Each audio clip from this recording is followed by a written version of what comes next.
Hickory Hill with connections to Memphis rapper Yo Gotti. 5 police sources have confirmed with Fox 13 that the person killed is Anthony Mims, also known as Big Jook. Now, Big Jook is the brother of rapper Yo Gotti. Things just went down in Hickory Hill, and the streets of Memphis are buzzing. A local artist with ties to Yo Gotti's crew, BEO Lil Kenny, has just been taken in, and word is it's tied to the case involving Yo Gotti's brother, Big Duke. Behind all the fancy cars and hit records, there's been some serious pressure building in the Memphis rap scene, and it's finally starting to crack. Lil Kenny's been living wild, dropping tracks that sound like he's confessing through his own lyrics. Now, it seems like everything he's been bragging about might have just caught up with him. The real reason behind his sudden downfall is way darker than anyone expected, and the whole city's in shock. The streets are talking, social media's on fire, and every hip-hop page online is trying to piece it all together. Clips been flying around showing BEO Lil Kenny getting dragged out the bushes. People online swear those were federal agents. But let's not get lost in the gossip, because we gotta break down what's real and what's just talk.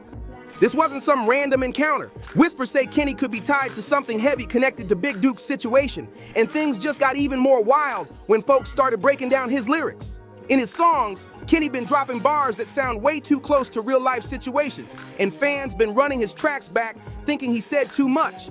That viral clip of him looking dazed while someone yells, "Come back, he about to get bit," has everybody losing their minds. It's crazy how quick everything flipped for him, and the streets can't stop talking about what's next. People in the background were shouting and praying, "Come back," while everything spun out of control. You could almost feel the fear in the air. The whole scene was pure chaos, and folks nearby were frozen, not knowing what was about to happen next.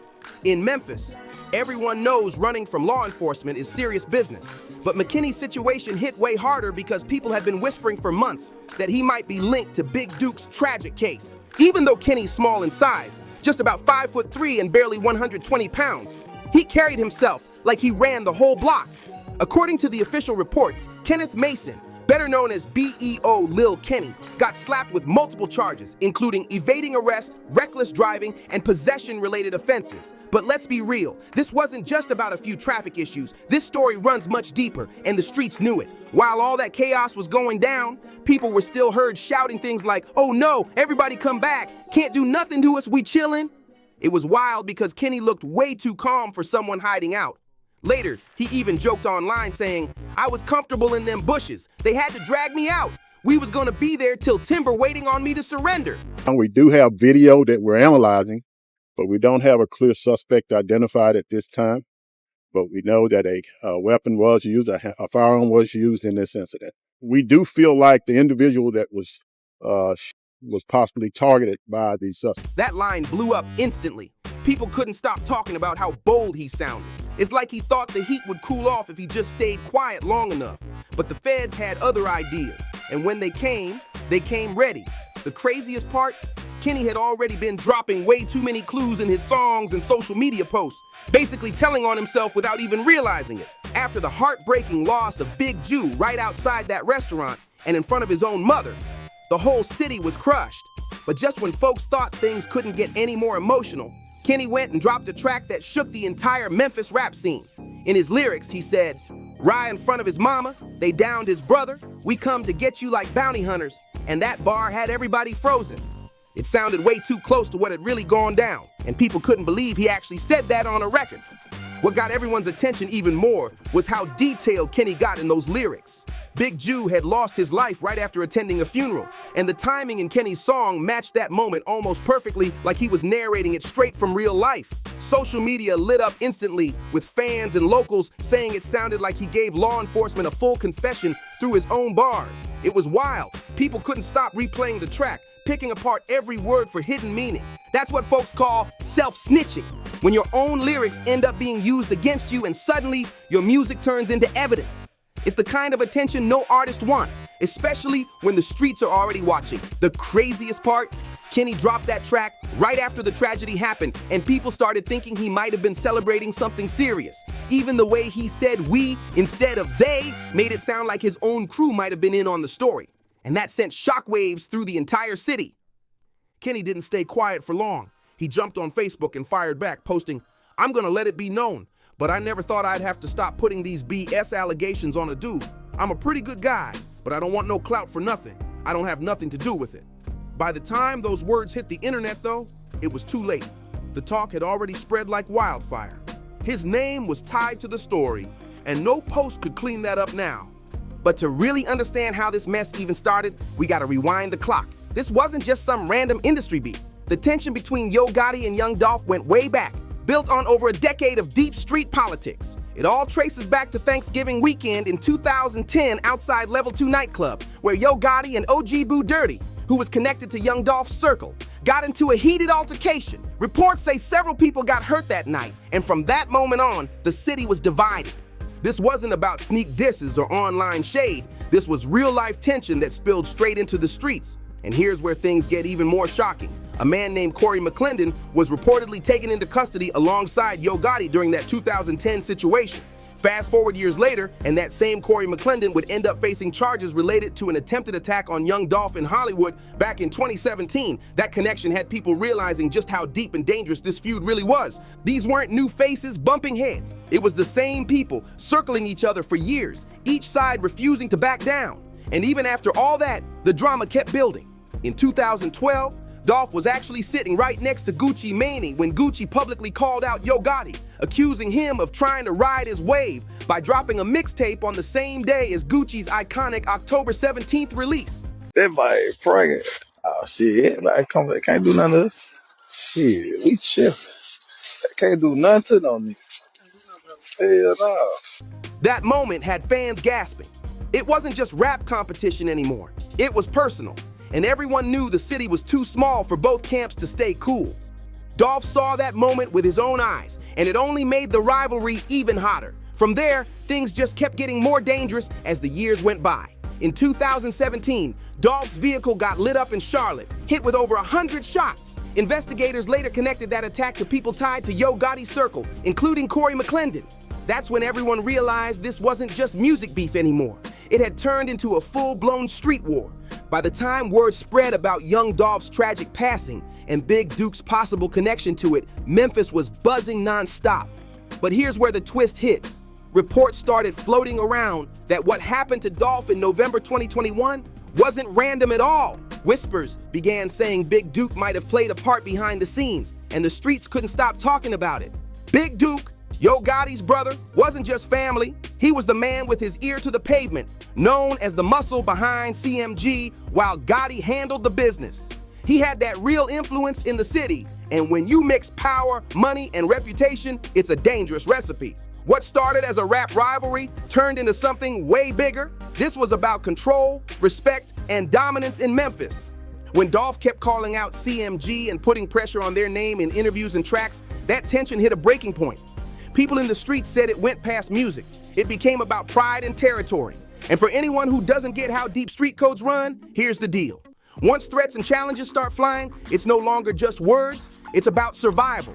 Every move matters, and one wrong step can set off something nobody can take back. When something happens to a person with loyal supporters, you already know. People are gonna demand answers. Dolph had folks who truly loved and respected him, and they weren't about to sit quiet after what went down. In Memphis, word travels faster than any official report, and before authorities could even confirm details, the streets were already buzzing and pointing fingers. Everyone wanted to know who was really behind it. After Dolph's passing, whispers started flying that Big Duke's possible involvement might have made him a target too. He knew the risks. Loyalty to family runs deep, especially when legacy and pride are on the line. B.O. Lil Kenny basically described in detail what the hell happened with the freaking murder of Big Jook. I don't think that if you saw Big Jook's murder that some bullshit won't happen. The man was too powerful. Everybody who talks about Yo Gotti, they never talk about how integral freaking Big Jook was. He was the ear to the music. During court proceedings tied to the suspects, evidence reportedly showed that Big Duke had been making calls and coordinating moves that same day the tragedy hit Dolph. People started seeing Big Duke as the one calling the shots, and that put him right in the center of the storm. Then came January 13th, 2024, the day everything came full circle. Big Duke had just left Peon's restaurant and event center on Winchester near Kirby when tragedy struck. Being in his own city, he probably thought he was safe, surrounded by familiar faces, but that false sense of comfort turned deadly in an instant. The moment left the entire city stunned. And what made it even more heartbreaking, the attack went down right in front of his own family. In street code, that's one of the biggest violations you can make. You never bring family into it, especially not parents. But when revenge is in play, all those unspoken rules go out the window.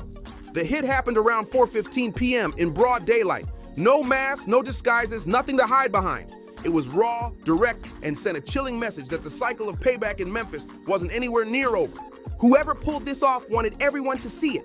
This wasn't random at all. This was a bold, calculated message for the whole city to witness. The attackers made it clear that not even Big Duke's status, respect, or street reputation could shield him from the fallout of everything tied to his name. Reports confirmed that 2 men were shot during the attack, one of them being Big Duke, who sadly didn't make it, while the other man was rushed to the hospital in critical condition. The streets went silent for a moment. Disbelief, anger, and heartbreak hit all at once. Memphis police later came out and confirmed they had surveillance footage and believed Big Duke was directly targeted.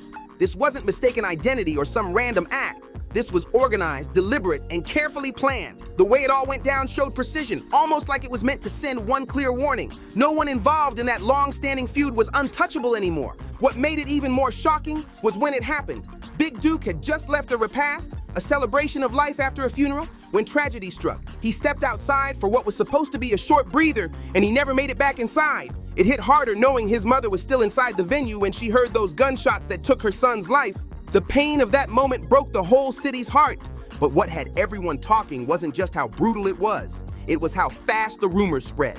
Before any official statements came out, word on the streets already claimed that Big Duke had been tied to the events surrounding young Dolph's case. People were saying he played a quiet but powerful role in setting things in motion, and that made him a major target.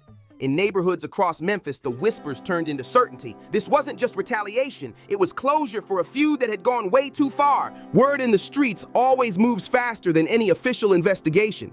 Everyone seems to know something before the authorities even make a statement. The same circles that once helped organize moves against Dolph were now said to be the ones leaking details about Big Duke's part in it. Street justice doesn't wait for judges, trials, or press conferences. It plays by its own rules and moves on its own time. Reports started surfacing that BEO Lil Kenny and his crew had been waiting patiently, plotting for the right moment to strike back. They allegedly saw Big Duke as the one really pulling strings behind Yo Gotti's empire, the man who held the real power. So taking him out wasn't just revenge. It was meant to send the strongest possible message to everyone still caught up in that old feud. The streets took note, and people couldn't help but say this was karma finally circling back. What made it even wilder was how Kenny's own lyrics seemed to match the whispers floating around town. When he rapped about coming to get someone like bounty hunters and mentioned doing it in front of his mama, fans lost it. They started connecting the dots, convinced he was referencing Big Duke's situation directly. The timing, the wording, the energy, it all felt too specific to ignore. If Big Duke were still alive today, insiders believe he'd likely be facing major federal charges tied to Dolph's case. During the suspect's trial, reports claim Big Duke had already been questioned by investigators about his potential role. The man was living on borrowed time, and the evidence against him was quietly stacking up. Authorities allegedly had phone records showing Big Duke in contact with people linked to the incident on the very same day Dolph lost his life. If that tragedy hadn't taken him first, prosecutors might have built a solid case strong enough to lock him away for decades. The streets knew it, and that's why nobody believes this was coincidence. After Big Duke's passing, Memphis felt like it was standing still. Tension so thick, you could almost feel it in the air. The city was split in two, with some mourning a legend from the CMG camp and others saying justice had finally caught up. Police sirens became the soundtrack of the night, but the streets were louder, full of theories, revenge talk, and whispered warnings that it wasn't over yet. Within days, social media lit up again. Posts popped up claiming investigators were taking a closer look at every name tied to both Dolph's and Big Duke's stories. And guess whose name started floating back around? BEO Lil Kenny. Even though he was already behind bars, people online began connecting him to even more than what he was first charged for. Some claimed he had inside info on moves made that same week Big Duke was killed. Others said he was bragging in DMs long before anything went public. It was getting wild. Behind closed doors, authorities were reportedly reviewing old phone logs, videos, and unreleased footage tied to both camps. Every clue seemed to lead back to the same circle of names that had been haunting Memphis hip-hop for over a decade. What used to be about hit records and flashy chains had turned into something dark, a city haunted by loss, loyalty, and silence.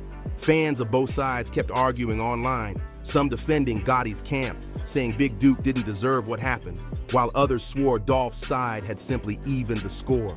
Nobody could agree on what justice really meant anymore. The line between rap beef and real-life vendetta had completely blurred.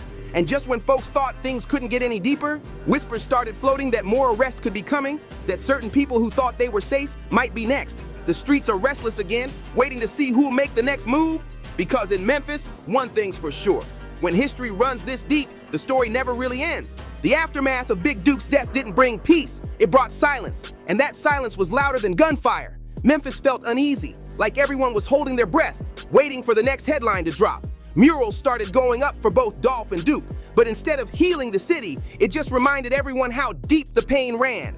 Old friends stopped speaking, crews moved different, and the trust that once held neighborhoods together was gone. Behind the scenes, detectives were still piecing things together, trying to connect every name, every phone call, every lyric that might point toward the bigger picture. The crazy part? Some of those same lyrics that fans used to dance to were now being dissected in courtrooms. Prosecutors were quoting lines, comparing timelines, and linking songs to real-life events, like the music had become its own testimony.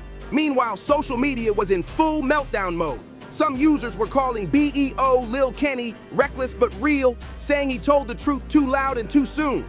Others claimed he played a dangerous game, turning street pride into evidence that could cost him everything. Hashtags like hashtag Memphis War Zone and hashtag Street Code started trending, blew up overnight, and people from other cities jumped in just to watch the chaos unfold. But here's the wildest part. Folks started saying the violence might have reached beyond Memphis. Rumors swirled about connections in Atlanta, Houston, even LA, with people tied to both sides reportedly trying to keep things from spilling further. The feds were said to be watching closely, not just for one case, but for a whole network that might have stretched across state lines. Everyone's on edge, wondering if the cycle is finally coming to an end or if another tragedy's just waiting to happen. Because when the streets stay this quiet, it's never a sign of peace. It's a sign that something's brewing. Memphis ain't just mourning. It's bracing itself, knowing the story that started in the music has now turned into something way too real. That's the cold truth about street life.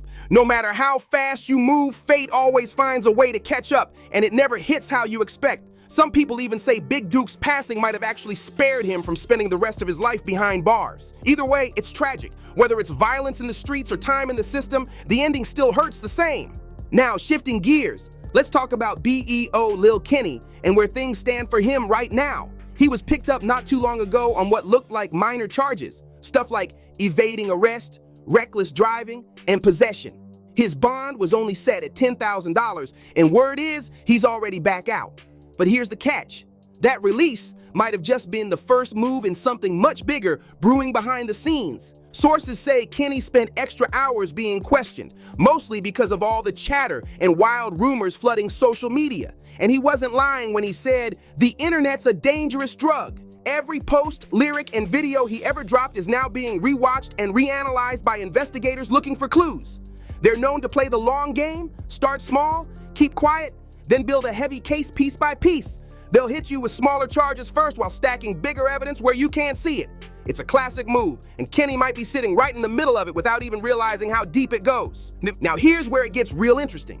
Ever since Kenny's arrest, both fans and insiders been whispering that this might just be the calm before the storm. Word around Memphis is that authorities aren't done yet. They're still connecting dots, comparing timelines, and Kenny's name keeps popping up in every conversation tied to loyalty, retaliation, and street payback.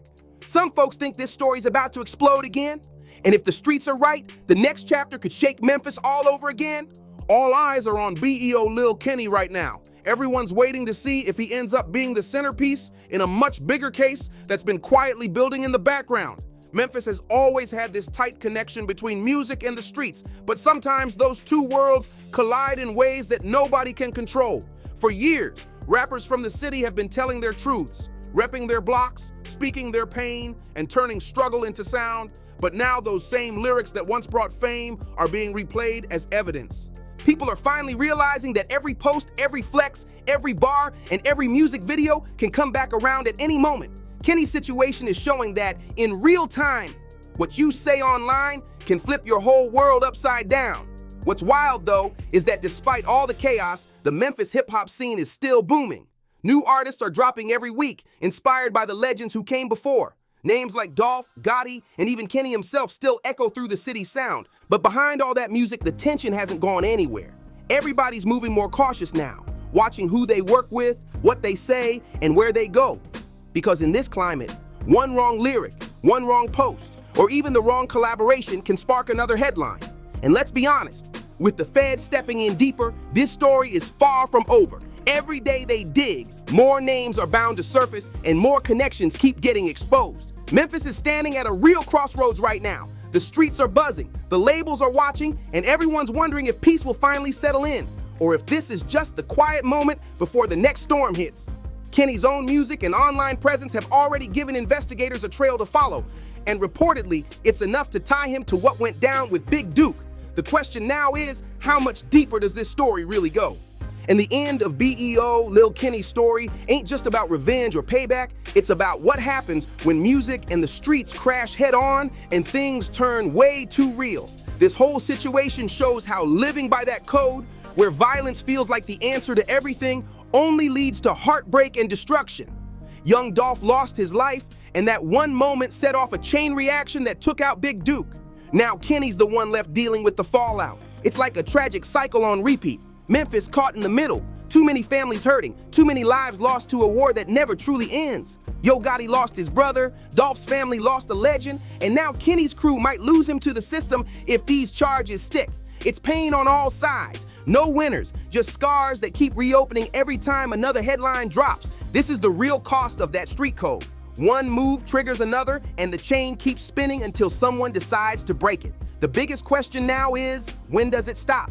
How many more have to fall before people see that this life doesn't lead to glory? It leads to grief, loss, and cold concrete walls. Kenny might feel like he's one step ahead right now, but both the streets and the authorities are watching every move he makes. So what do you think? Will BEO Lil Kenny beat the case and finally flip the script, or is this just the start of something even bigger about to unfold? Drop your thoughts down in the comments and let's talk about it. Smash that like button if you've been keeping up with this wild Memphis saga, and don't forget to hit subscribe so you don't miss the next deep dive into the city's ever unfolding rap scene. See you in the next one.